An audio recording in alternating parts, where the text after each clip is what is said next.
नमस्कार दर्शक बंधु जय जगन्नाथ। आज मांगलिक दोष उपरे गोटे चर्चा करिवा।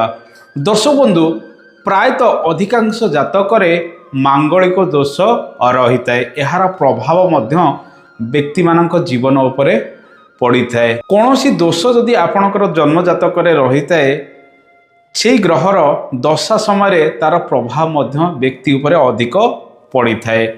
दर्शक बंधु मांगलिक दोष कारण अनेक समय विवाह विलंबरे हुए, विवाह प्रस्ताव भांगी जाई थाए, बेले बेले निबंध बा रिंग सेरिमनी होई मध्य विवाह बेले बेले भांगी जाई थाए।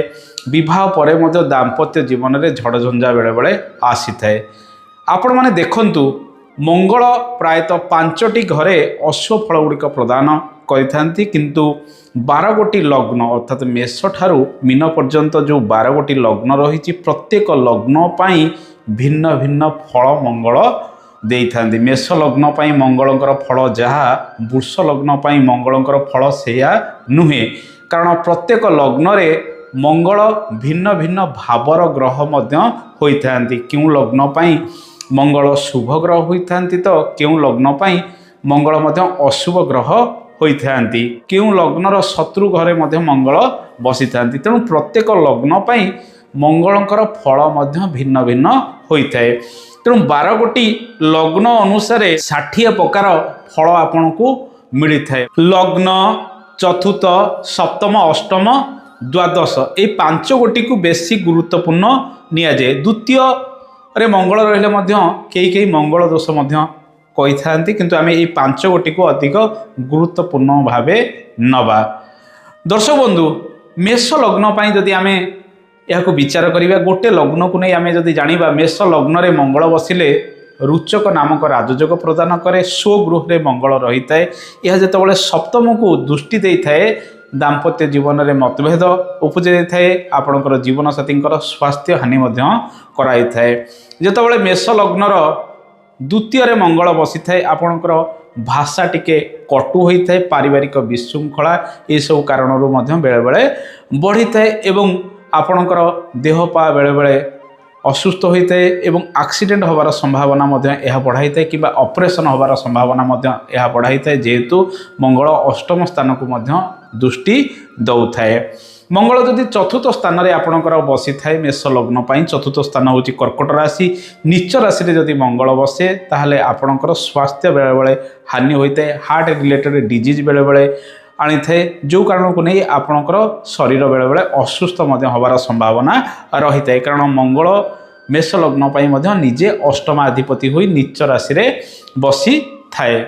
मंगल सप्तम रे जेतेबेले बसुची मेष लग्न पाई यह आपणकर जीवन साथी बेले बेले विपद आनी थाए, कारण मंगल निजे अष्टमाधिपति होई सप्तम रे बसुथिबारु आपणकर जीवन साथी स्वास्थ्य हानि कि जीवन में टिके विपद आसबार संभावना यह बढ़ाई थाए। मेष लग्न पाई जेतेबेले अष्टम रे मंगल बसुची आपणकर आयुष लंबा होता है, किंतु बेले बेले धन हानि होबार संभावना रही थाए एवं आपणकर स्वास्थ्य हानि होबार संभावना यह बढ़ाई थाए। तार अर्थ शरीर असुस्थ रहिबो किंतु आपणकर लंगजिविटी बढ़िबो।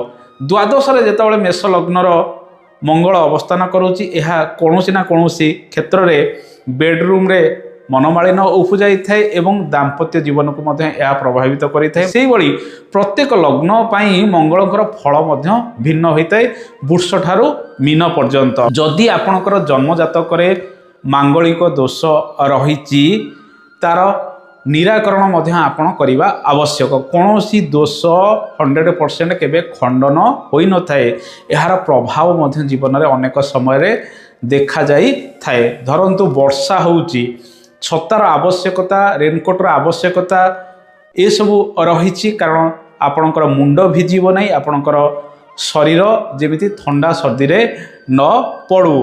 तेणु से भली मंगल दोष जदि जन्म जातक रही है कौटी ना कौटी आपन किसी ना किसी उपाय प्रत्येक दिन करने को पड़ो। मंगल एक उग्र स्वभावर ग्रह अटे। यह पारिवारिक विशृंखला उपजाई थाए, यह शरीर में बेले बेले ऑपरेशन दे थाए, एक्सीडेंट बेले बेले कराई थाए एवं दाम्पत्य जीवन में बेले बेले विच्छेद दे थाए एवं स्वामी बेले बेले विपद आनी थाए। सेतबेले विपद आसीबो जेतबेले मंगल शत्रु घरे अवस्थान କରିଥାଏ। ଯଦି ମଙ୍ଗଳ ମିତ୍ର ଘରେ ଅବସ୍ଥାନ କରିଥାଏ ପାରିବାରିକ ମନୋମାଳିନ୍ୟ ବେଳେବେଳେ ଉପୁଯାଇଥାଏ। ମଙ୍ଗଳ ଆର୍ଗୁମେଣ୍ଟ ମଧ୍ୟ କରିଥାଏ, କାରଣ ମଙ୍ଗଳ ଗୋଟେ ସାହସପୂର୍ଣ୍ଣ ଗ୍ରହ, ଯାହାକୁ ଆମେ ସେନାପତି କହିଥାଉ। ସେନାପତି କିଛି ବୁଝୁ ବା ନ ବୁଝୁ ତତ୍କ୍ଷଣାତ୍ ଆକ୍ସନ ମଧ୍ୟ ନେଇଯାଇଥାଏ ରାଜାଙ୍କ ଆଦେଶରେ। ମଙ୍ଗଳଙ୍କର କାର୍ଯ୍ୟଗୁଡ଼ିକ ମଧ୍ୟ ସେଇଆ ଥାଏ। ଯଦି ମଙ୍ଗଳ ଦୋଷ ରହିଥାଏ ଆପଣଙ୍କର, ତାହେଲେ ଆପଣଙ୍କର ବ୍ୟକ୍ତିତ୍ୱରେ ବେଳେବେଳେ ବୀରତ୍ୱପୂର୍ଣ୍ଣ ଭାବ ଗୁଡ଼ିକ ରହିଥାଏ। ପ୍ରତ୍ୟେକ କାର୍ଯ୍ୟ କରିବାର ସାହସ ମଧ୍ୟ ଆପଣଙ୍କ ପାଖରେ ରହିଥାଏ, କିନ୍ତୁ ବେଳେବେଳେ ଆପଣ ସର୍ଟ ଟେମ୍ପର ହୋଇଥାନ୍ତି, ଯାହାଫଳରେ ଆପଣଙ୍କର ପାର୍ଟନରଙ୍କ ସହିତ ବେଳେବେଳେ ମନୋମାଳିନ୍ୟ ମଧ୍ୟ ଉପୁଜି ଥାଏ। ଯଦି ଆପଣଙ୍କର ଜନ୍ମଜାତକରେ ମଙ୍ଗଳ ଦୋଷ ରହିଛି, ବିବାହ ବେଳେବେଳେ ବିଳମ୍ବ ହୁଏ, ବିବାହ ପ୍ରସ୍ତାବ ଭାଙ୍ଗିଯାଏ।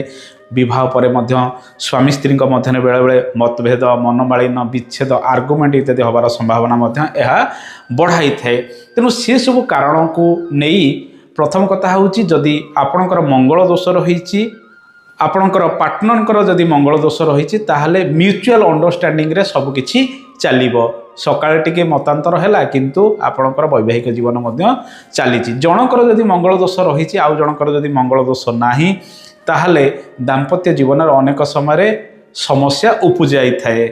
ଦାମ୍ପତ୍ୟ ଜୀବନରେ ଏହା ଫାଟ ସୃଷ୍ଟି କରିଥାଏ, ମତାନ୍ତର ମଧ୍ୟ ବଢ଼ାଇଥାଏ। ଯଦି ଜଣଙ୍କର ମଙ୍ଗଳ ଦୋଷ ରହିଛି, ସେ କୁଣ୍ଡଳୀ ଦୂଷିତ ରହୁଥିବାରୁ ଭାରି ପଡ଼ିଯାଇଥାଏ ଆପଣଙ୍କର ପାର୍ଟନର କୁଣ୍ଡଳୀ ଉପରେ। ଏସବୁ କାରଣକୁ ନେଇ ସମସ୍ୟା ଗୁଡ଼ିକ ରହିଥାଏ। ତେଣୁ ଯଦି କୌଣସି କନ୍ୟାର ମଙ୍ଗଳ ଦୋଷ ରହିଛି, ସେ ପ୍ରତ୍ୟେକ ଦିନ ଶ୍ରୀ ହନୁମାନଙ୍କର ଉପାସନା କରିବା ଆବଶ୍ୟକ।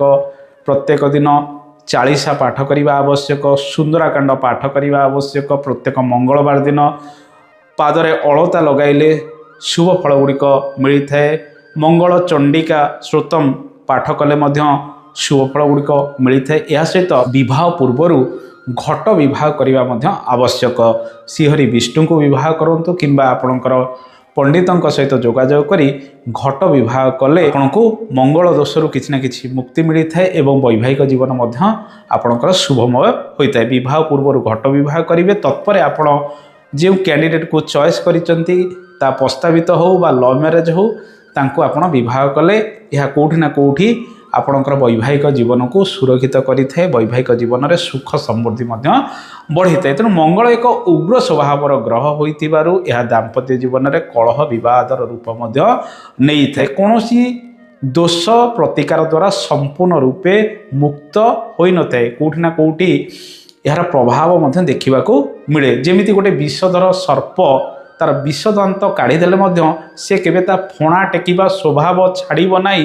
ସେହିଭଳି ରାଗ, ଅହଙ୍କାର, ଇଗୋ, ଜିଦ୍ଦି ସ୍ୱଭାବ ଏସବୁ ମଙ୍ଗଳଙ୍କ କାରଣରୁ ମଧ୍ୟ ଦେଖାଯାଇଥାଏ। ତେଣୁ ଉପାୟ କଲେ କେଉଁଠି ନା କେଉଁଠି ଏ ସ୍ୱଭାବରେ କିଛିଟା ପରିବର୍ତ୍ତନ ମଧ୍ୟ ଆସିଥାଏ। ଅନେକ ବଡ଼ ବଡ଼ ପଣ୍ଡିତମାନେ ଯେଉଁମାନେ ବିଭିନ୍ନ ଆଷ୍ଟ୍ରୋଲୋଜି ଉପରେ ରିସର୍ଚ୍ଚ ଗବେଷଣା ମଧ୍ୟ କରିଛନ୍ତି, ସେମାନେ କୁହନ୍ତି ଯଦି କନ୍ୟା ଜାତକରେ ମଙ୍ଗଳ ଦୋଷ ରହିଥାଏ, ତେବେ 28 ବର୍ଷ ପରେ ବିବାହ କଲେ ଏହା ଦାମ୍ପତ୍ୟ ଜୀବନରେ ଶୁଭ ଫଳ ଦେଇଥାଏ। ତେଣୁ ଦର୍ଶକ ବନ୍ଧୁ, ମଙ୍ଗଳ ଦୋଷ କାରଣରୁ ଏସବୁ ସମସ୍ୟା ଉପୁଜିଥାଏ। ତେଣୁ ଏସବୁ ପ୍ରତିକାର କଲେ ଦାମ୍ପତ୍ୟ ଜୀବନ ମଧ୍ୟ ସୁଖମୟ ହୋଇଥାଏ।